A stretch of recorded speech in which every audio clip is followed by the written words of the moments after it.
Tumi, thank you very much for making time to share your insights into the future of leadership. Thank you. Thank you for having me, Dr. Nick. I really appreciate the opportunity to get to participate in your journey. A very passion project of mine as well is really around leadership. So I'm very happy to be a part of this as well, and that you've invited me to be part of this. Thank you, and it's a great pleasure having you. And before we walk into the future, Tumi, can you tell us a little bit about your backgrounds? Where did you grow up? That's a really interesting question, because I'm a little bit of a gypsy, if you can call it that. I've lived almost in many places, and I think it started off in my childhood. So I grew up in many places, I would say between the ages of 0 until 18.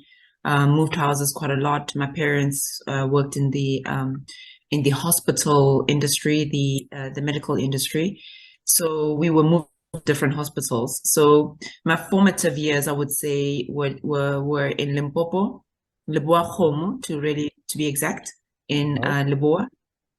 And I was born in Witbank, and I was sent to my grandmother, where I spent my formative years until what we call sub A, which is grade 1. I did grade 1 and grade 2 there before we moved to Kagiso in Krugersdorp, as my parents were working in one of the other hospitals out in Randfontein. So we've moved around quite a lot, but I would say that I graduated my matric whilst living in Kagiso, but I moved there at the age of around 10. And tell us, Tumi, what was your dream career when you grew up? As my parents were operating in the medical field, I got exposed quite a lot with regards to their work. They work in psychiatry, in the psychiatric industry or profession, both of them. And I got exposed to a lot of individuals suffering from mental diseases, mental illnesses.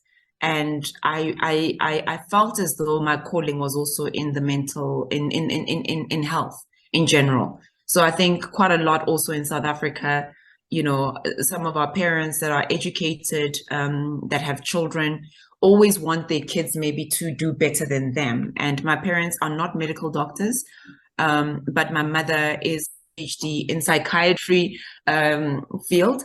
So I thought that I wanted to be a doctor. I know that it was one of her dreams at one point, where she contemplated whether she wanted to do either pure PhD and actually go into industry, or actually follow and convert into a medical doctor. So I did not follow, and I did not actually go into the medical field, but I wanted to become a pharmacist. I thought that pharmacy and the linkages also to cancer, I thought that I could actually participate in how do we solve cancer issues, because I felt that they emanated from the pharmaceutical industry. And Tumi, can you tell us who inspired you in your early days? My parents actually inspired me. My grandmother, who I lived with for the first part of my life, up until the age of around 7, 8, she was a school teacher.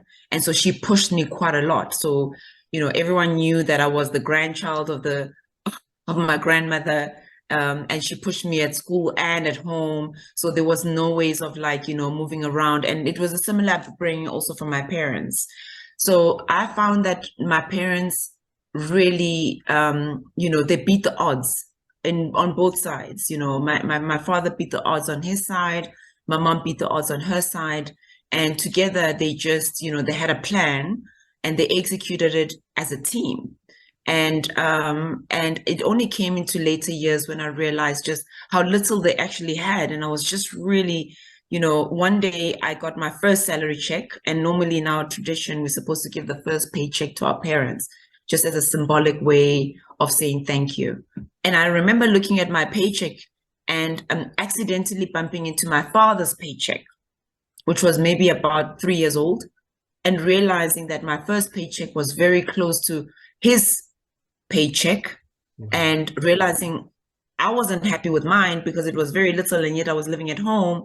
And I was just shocked how he did what he did with what he had. And he has a single spoiled child who didn't even have a lot of costs.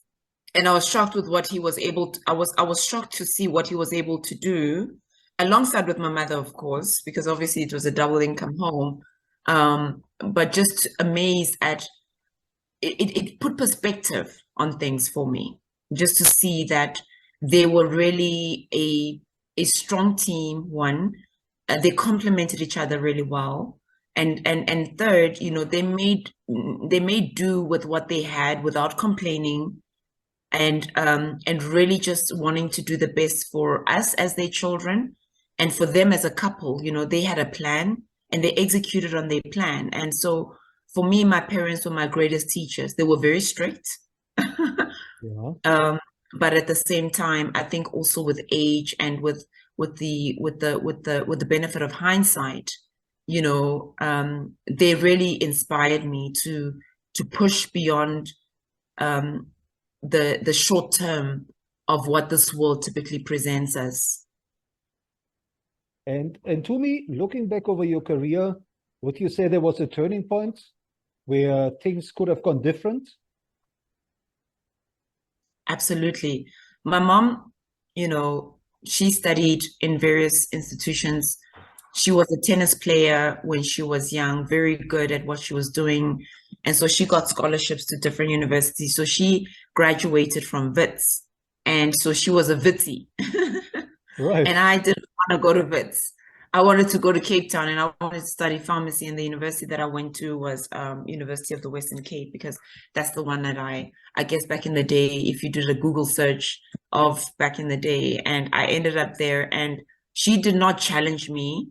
She asked me, did I know what I was doing? And I thought that I did. And maybe I didn't know what I was doing. And so at one point I thought that everything was going to go to the wastebasket, and I had made the wrong decision. And my mom always said, you stick your decisions through. So I sat and I stuck it through. I changed course. I didn't do pharmacy. I ended up in consulting, studying computer science. Yeah. So I would say that was a major shift for me in terms of, identifying that maybe I might not necessarily have chosen the right, I would say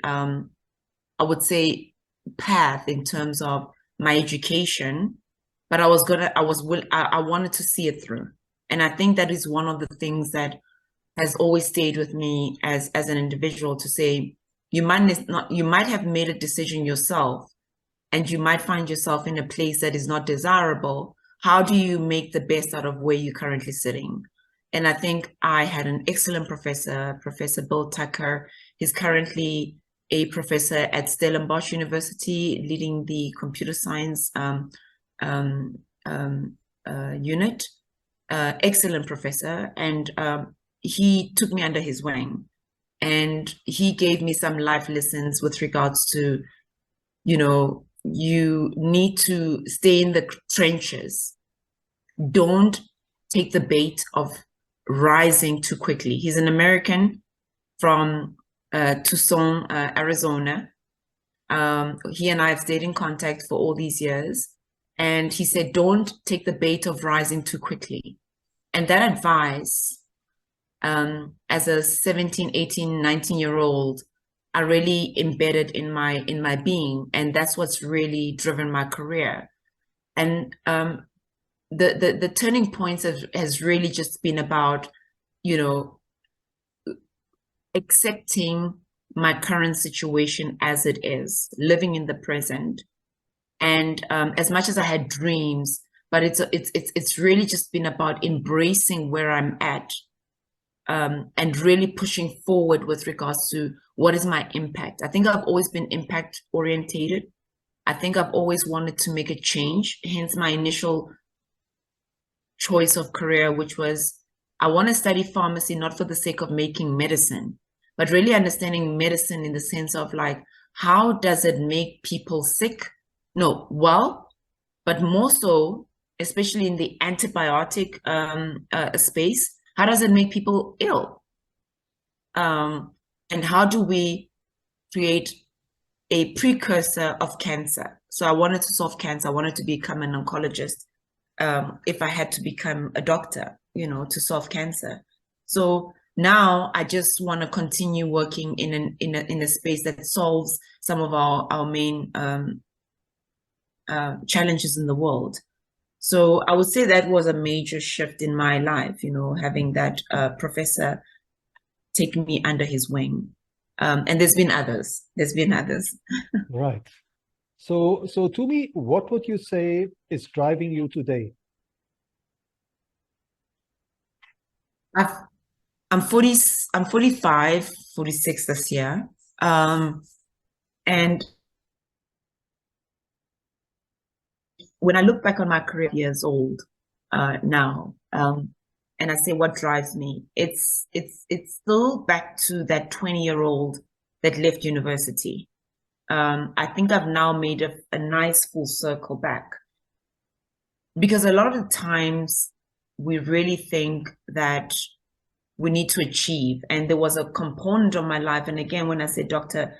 Tucker, you know, when he said, don't rise too quickly. So there were many jobs that I declined because I felt that it was like, oh, now you're getting into the trap of like getting into the role too early. You're not ready for it. So I was like, I'm not ready for that. I need to stay in the trenches. And he was not saying stay in the trenches for the sake of staying in the trenches. He was saying stay in the trenches so that you know what is happening. You know, don't be out of touch with what is your purpose. You know, Dr. Tucker could be somebody that could be earning millions of dollars in any organization today, and he is of service. He spent his time in the University of the Western Cape, which is a previously disadvantaged university that I happened to pick out of lack of maybe having done my homework. And I bumped into him as a professor who had come to that university to do good. So I would say what drives me today is really purpose. I think we are living in a world that has a lot of challenges. And I am privileged to be in a role that actually can make quite a lot of changes and make a lot of impact through my colleagues across the board. I don't do what I do alone. I do it through and with others. And we are driven by what we call as our mantra, which is called believe. This is what drew me back into Africa, because I traveled and I worked in different parts of the world. And at one point I felt that, oh, you know, I'm done. You know, things are never going to change on this continent. I'm done. And I came back. I came back because I lived in Asia. I heard how they mantra. So I'm back on the continent, and my purpose is really around how do we do meaningful change? How do we use all the technology, all these, I don't know, philosophies that you read about in all these other, let's say, more modern societies? How do we make that apply on our own continent? But on a much more micro level, how do we put food on the table? How do we make the malnutritioned child have the right nutrition? How do we put the right education and make the child that is born in Africa be equal to a child that is born in your home country, Dr. Nick, which is Germany, in France, where my kids were born? I mean, I saw equality of my kids were both born in public hospitals in France. And I was in a public ward with a lady next to me who was working in a restaurant, and on the right was a woman who was powering some very important business. Yeah. And there I was in the middle. And I love the fact that every kid who was born on that day was born on equal grounds. How do we do that for our continent? How do we do that for everybody across the globe? So I'm very driven by wanting to bring a sense of belonging as an individual for everyone across the globe. And I do that through my work. And I'm very privileged to work in an environment that allows me to be able to do that. Now, Tumi, looking into the future, and I know it's a big question, but what does the future of leadership mean to you? So leadership is a very passionate program or project for me. I always say, heavy is the head that wears the crown. This is not something that people should take lightly. When you sit in a position of leadership, you sit in a position of, one, trust. Somebody trusted you to be there. You didn't make it all on your own. So don't get all hiffy about like I am the doctor or the whatnot or what. Even if you are an entrepreneur, somebody trusted you at some point to be there. And you're now there. So you sit with a responsibility and accountability beyond you. So for me, leadership is really the make or break as far as my continent is concerned, as far as any market where there's still a lot of inequality. So I lived in Sweden, I lived in France, I lived in Singapore, I lived in the US. And there you just see, I mean, US maybe maybe a bit different. Maybe I shouldn't put them in the same bucket, but it's out of their own doing because this is also a concentration of the biggest wealth in the world. And yet I was shocked once when I was driving from Dallas and I was going to California, and I was driving through, I believe it was New Mexico. And I looked and I was like, what is that? And it was like a shanty town, like something you only see in Africa. And I was like, that can't be in the US. I mean, that I was like, 21-year-old child, and I was shocked, like shocked beyond belief, because it was as far as the eye could see, shantytown in the US. And so the question is that what is leadership? I think leadership is around that. It's about reducing the inequalities of the world, because as long as the inequality remains, our world will never be a good place, and so for me, is if I bring it back home, it's about inspiring. It's about having a vision beyond yourself and trying to do the best that you can do within the ecosystem that you are in.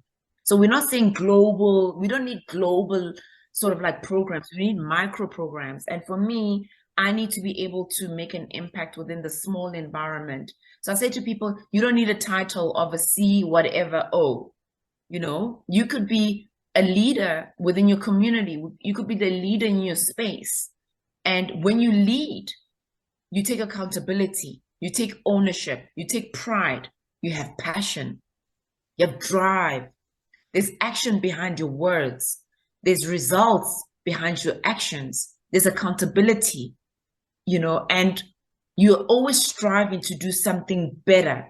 And it's always more than just about yourself. It's about a bigger purpose. It's about driving change to reduce inequalities that are so pervasive in our communities, in our world. And Tumi, what have you learned from your own journey that you consider most important for building future leaders? First, I think my own journey is that I sometimes felt that I was alone. I felt that my own experience was very singular. And I never felt that maybe somebody else has experienced this. So I never reached out a lot. I always suffered in silence. I never complained. I just persevered through. And I never asked for help. And it's only later that, and I never showed vulnerability because I felt that vulnerability was like a weakness. I never showed when I was suffering. And I recently have a brilliant grad that is working in my team. And you can sense that there's a brilliant. She's I won't disclose too much. But she's come forward and she said, I'm struggling, mental health issues, and I've taken her under my wing, not out of like a sense of saying, hey, she's weak. No, she's not weak. But sometimes people struggle and they're brilliant. And this world, especially in corporate, sometimes doesn't give that much space for that. Yet this individual is brilliant. So how do we make space? We talk about inclusion, but inclusion, disability sometimes come in the forms of physical, but there's also the mental. So I think what I would have done more in my life is maybe reach out more. And I say to a lot of people is that there's a lot more people supporting. So corporate is sometimes seen as this bad space, people that say, I'm leaving the corporate bad world. No, I think it's around values. And I think where I work, we take our values very seriously. As a leader, I take those values very seriously because it's the smell of the place. How do we want the corporate culture to be an inclusive environment? And it starts at the top. So I say to people, speak up more, reach out more for help. That's one of the things that I wish if I had to speak back to me as a younger person, to not feel ashamed about what I was feeling and not seeing feelings as a vulnerability, but seeing it as a strength. Because you might be surprised. You might be pleasantly surprised.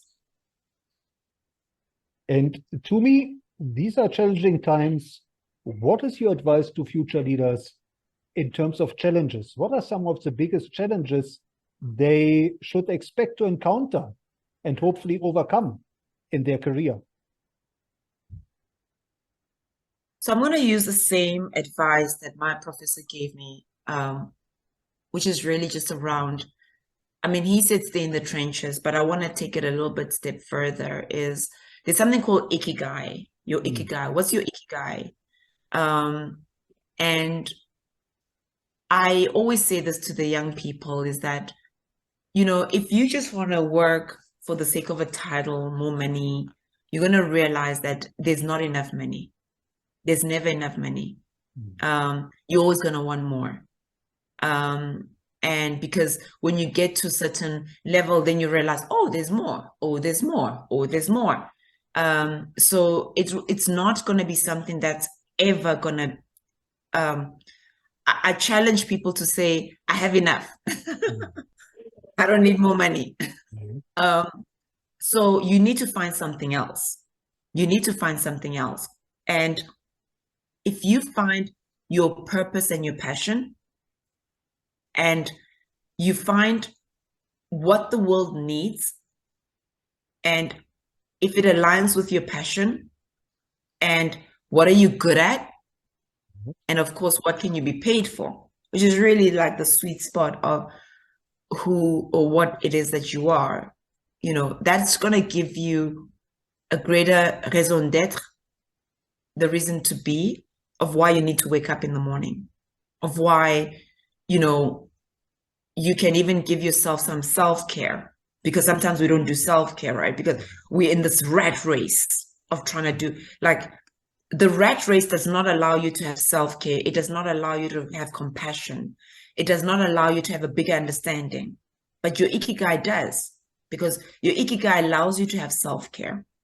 Because when you have self-care, you can have world care. So I would say, find your ikigai. Find your ikigai. It might take time. You might not necessarily have it there. Like you might say, I'm great at that, but I can't make money from it. That's not your ikigai then, because maybe your passion's not aligned. When you're really great at something, money will never be an issue for you.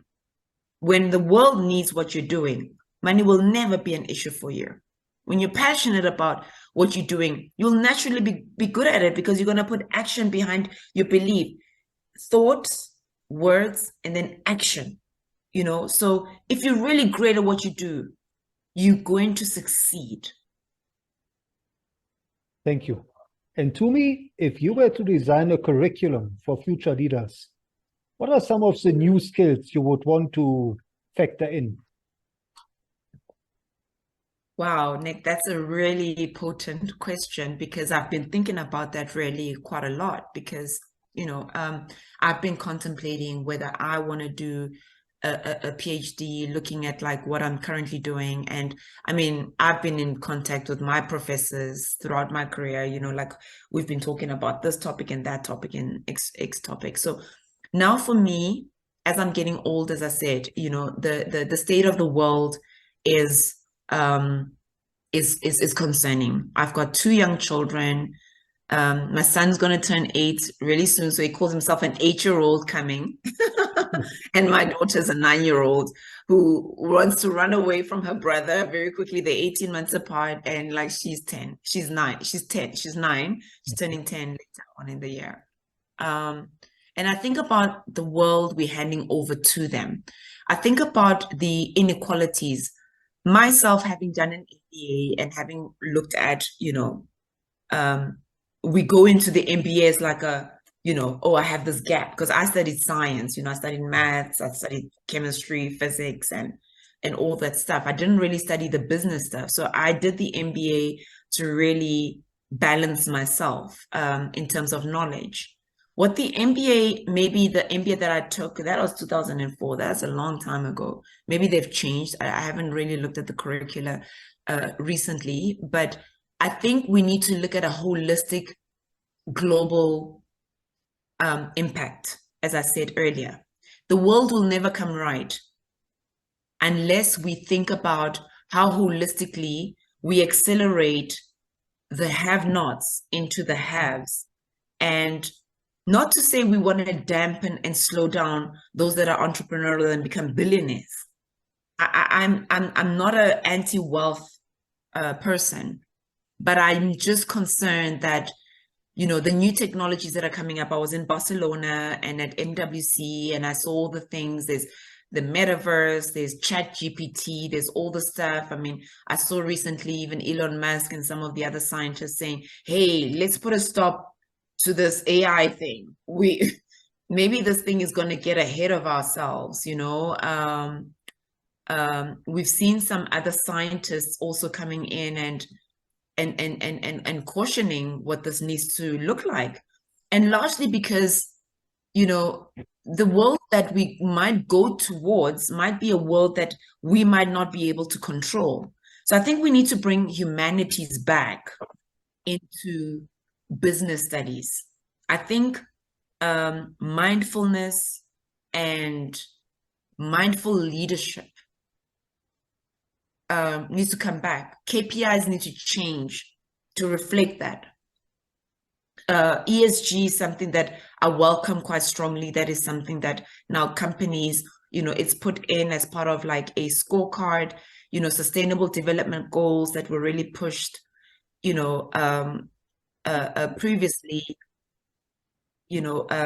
were also something that companies need to embrace. So how do we bring back the state of the world to accelerate some of the development that needs to happen in developing markets, in developing countries? We should not have poverty at these levels today. We're trying to go to Mars. Why are we trying to go to Mars when we can't even solve poverty in small towns? That means there's excess that is not actually addressing the real human needs today. I'm not a socialist. I work in corporate, but I believe that we need to crack this. So I would challenge new curricula to really think about reducing these inequalities. We need to reduce these inequalities. We need to level the playing field. Education, health, basic things. Agriculture, what the people put in their food, in their mouths. That would really be a dream world that I would want to hand over to my children. And to me, looking back over your leadership journey and maybe your learning journey, are there any role models of leadership that you would recommend future leaders should learn from? Absolutely. I mean, I think I spoke a little bit earlier about the Sustainable Development Goals. Dr. Jeffrey Sachs, he was a big driver of the development goals, and he is a professor, I believe. I don't know if he's still a professor today at Columbia University in the US. So when I look globally, I think there's a couple of people that we could look at. And I think that you look at it holistically, right? In the sciences, I love his inquiring mind. His inquiring mind, he dropped out of university because he felt that actually, why must I just sit inside of a course because it's instructed to me? So I said, break the rules. I love the fact that he was a rule breaker. He was like, I don't have to follow these rules of like, I need to get a degree and a piece of paper. I want to do something. I want to actually create something, and I'm going to create my own curriculum. So he sat in classes of like, I don't know, some design classes, writing classes, mindfulness classes. He went and did Pixar and all sorts of different things. So I loved his inquiring mind, and it's a pity we did lose him, because I think that he would have revolutionized so many different things if you read his autobiography, just to see where was he trying to piece the pieces. So the curiosity, the questioning, I love that Steve Jobs really drove that, and it gave us what today, is a product. But I think it wasn't a product that he left us with. It was a mindset that he left us with that we need to sort of like double click on. And, design school at Stanford and such things there needs to be design schools everywhere. Even in the poorest community, there should be a design school, because I'm sure that kid could actually create some sort of like a design that we would have never thought about. I mean, Steve Jobs came from poor upbringing. Oh no, maybe not poor. He was adopted, but he did not use his history as something that was going to keep him back. So I want to maybe make people believe that your upbringing and your home bringing is not something that you need to sort of like think of it as something that is going to cripple you. It doesn't matter where you're born. You still got something to give to the world. So there's many shortcomings when it comes to him that can be acknowledged, but I think he had a brilliant mindset and a brilliant attitude towards how to address common challenges. And of course, looking back home, there's the usual people, like a Nelson Mandela. Nelson Mandela, not really for, the Rainbow Nation, all that stuff. But for me, what he represents is passion. It represents perseverance. It represents, ideology of saying, I believe in this and I'm going to stick to it. And much to the detriment of himself. He lost a lot, including his family. He lost a lot for an idea, and he didn't do it alone either. So he acknowledged quite a lot of people. So again, I think ideology is about having a stance on something and principle. So do we actually stand, and are we willing to die, and are we willing to suffer for our ideas? So that's one person. I was reading the other day around Muhammad Ali, like where he's a jokester, prankster, someone who does something, and Muhammad Ali did not become the GOAT, the greatest of all times, as he calls himself. But really someone who said, I know I'm good. And sometimes I think he was faking it, fake it till you make it type of a thing. But he really believed in himself. And it's really about someone that says, I'm really good at, I believe in myself and I'm going to prove it. And he did, but he had a science behind it. There's a science to everything. There's no shortcuts to anything in life. So showing up at gym, doing the training, doing your 10,000 hours, doing what needs to be done in order for you to achieve that greatness. You're not born great. You become great. So that perseverance and that science and that rigor. From a humanities side, I'm going to use a person that I know it might sound a little bit silly, and I'm not all for princesses and such things, but I actually, really respect Princess Diana as an individual who, at a young age, was thrust into something that maybe was not really ready for. And you look at the ways in how she navigated a very complex environment with grace, with beauty, with honor, with naughtiness, with all these things, and how if you track her journey as an individual and you say, in the public eye, when you are persecuted and all sorts of different things, how do you stand up for that? How do you stand up for yourself? How do you navigate, how do you navigate difficulty with grace? And I mean, we've got many, I mean, I've used very global, examples, because back home, there's a lot. I mean, we've got so many amazing women across the globe that I would not even have enough. I'm just using her as an example of how do you navigate difficulty in a very powerful situation, and yet you still find your identity and you still find your grace and beauty of how do you execute that challenge. Because a lot of us, when we struggle, we really find it difficult of how do we actually come back.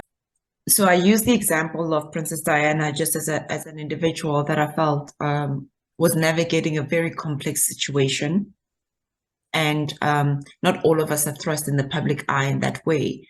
And it's always interesting just to see, it's not when things are going well, when you can see the strength of an individual. It's actually when things are going horribly wrong, when you then can see how does that individual actually navigate. And that, for me, difficulty is always an opportunity for growth.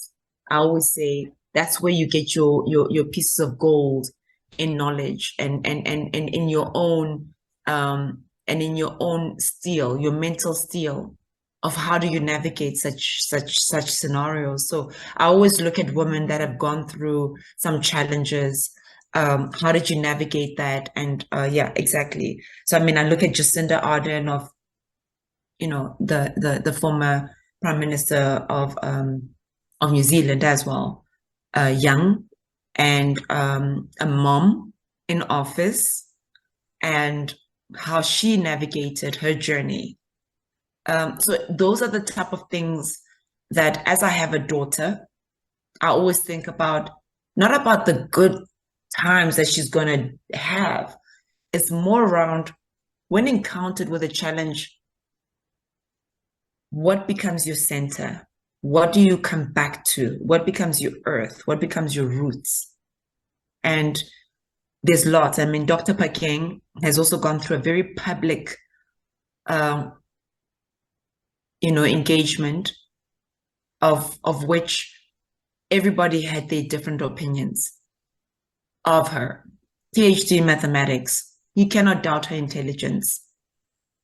But she showed a very human side of her, to saying, I do feel vulnerable.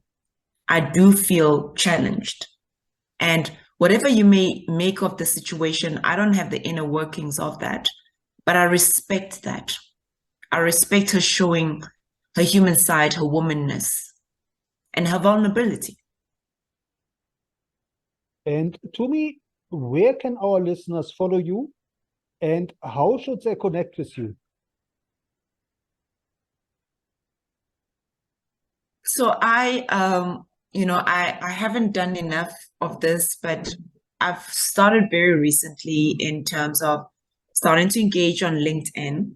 I'm not very active in a lot of other platforms. I need to be reverse mentored by a Gen Z. So any Gen Z who wants to do that, please come and join me. But and show me all the stuff that I need to be doing. But I'm typically on LinkedIn, and LinkedIn is still very much maybe more MTN orientated, but I will start making it more holistic to me orientated. But like, that's typically where you'll find me. And last but not least, Tumi, what is your message to the millions of learners who are now leaving school, who are looking to start a career? What are maybe one or two success factors they should consider?